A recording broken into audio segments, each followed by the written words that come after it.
مومن کا دل ہے کیا؟ انسان سب کچھ پہچاننے چلا ہے، انسان سب کو ڈھونڈنے چلا ہے، اور دوسرے کو ڈھونڈنے والے انسان کبھی اپنے آپ پر تو نظر کر، یہ انسان کائنات صغرا ہے، یہ چھوٹی کائنات ہے۔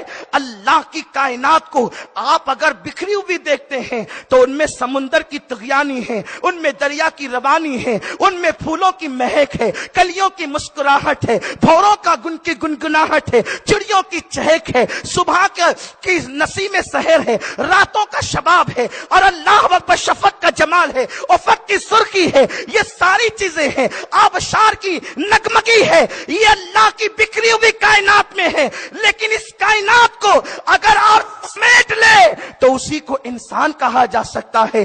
انسان کائنات صغرا ہے۔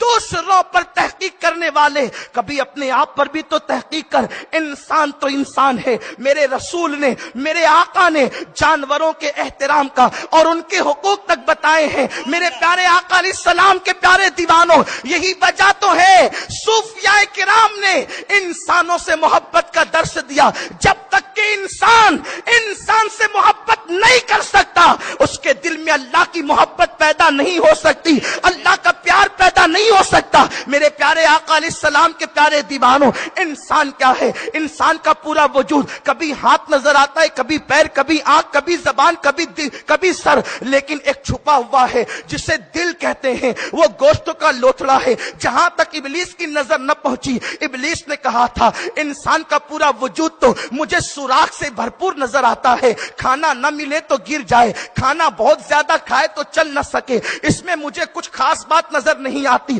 لیکن اس کے سینے میں بائیں طرف کوئی پیٹی بند نظر آتی ہے، شاید وہی انسان کی ترقی کا راز ہو، شاید وہی انسان کی انسانیت کا راز ہو، شاید وہی انسان کے افضل و اشرف ہونے کا راز ہو۔ لقد کرمنا بنی آدم کا تاج جس انسان کے سر پہ سجایا گیا، شاید یہی وجہ ہو، اور شاید اس نے یہ بات شاید صحیح کہی تھی کہ انسان کا جو دل ہے نا، اگر وہ دل بگڑ جائے تو انسان جانوروں سے بدتر ہو جاتا ہے، اور انسان کا اگر دل سنور جائے تو انسان فرشتوں سے بہتر ہو جاتا ہے۔ علماء مدرسوں میں شرع عقائد پڑھاتے ہیں، اس میں یہ بات بنیادی طور پر پڑھائی جاتی ہے کہ ایک عام مومن جو ہے عام فرشتوں سے افضل ہے، اس کا مرتبہ اور مقام عام فرشتوں سے افضل ہے۔ انسان سنور جائے تو وہ فرشتوں سے افضل ہو جاتا ہے۔ کیوں افضل ہوتا ہے؟ چہرہ سنوارنے سے نہیں، آنکھیں سنوارنے سے نہیں، کپڑے سفید پہننے سے نہیں، بلکہ انسان افضل جو ہوتا ہے وہ دل کی بنیاد پر ہوتا ہے۔ یہی وجہ تو ہے لوگ ظاہر کو سنوارتے ہیں،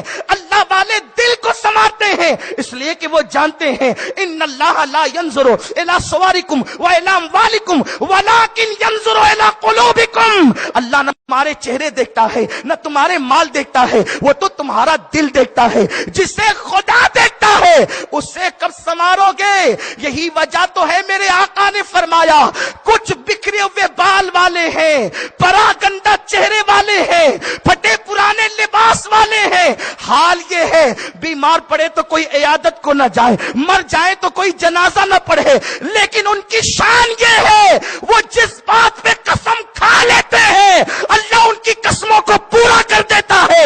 آخر بتاؤ تو صاحبوں، ان بکھرے بال والوں کی خوبی کیا ہے؟ پھٹے پرانے لباس کی خوبی کیا ہے؟ یہی تو تم لباس پر توجہ دیتے ہو، وہ دلوں پہ توجہ دیتے ہیں۔ وہ یار کی نگاہ کو یار کی نظر جس چیز پہ پڑتی ہے اسی کو سنوار لیتے ہیں۔ اسی لیے تو اللہ ان کی قسموں کو پورا کرنے میں بہت جلدی کرتا ہے۔ ان کی زبان پہ خدا کا کلام جاری ہو جاتا ہے، وہ اشارہ کرتے ہیں تو کائنات کا نظام بدل جاتا ہے، وہ ٹھوکر لگا دیتے ہیں تو مردوں کو زندگی مل جایا کرتی ہے۔ مومن کا دل کیا ہے؟ مومن کے دل کی شان کیا ہے؟ اللہ اکبر۔ انسان بہت کچھ بننے چلا، اور انسان پہلے تو انسان تو بن، انسان تو بن، انسان کے دل کی قدر تو کر۔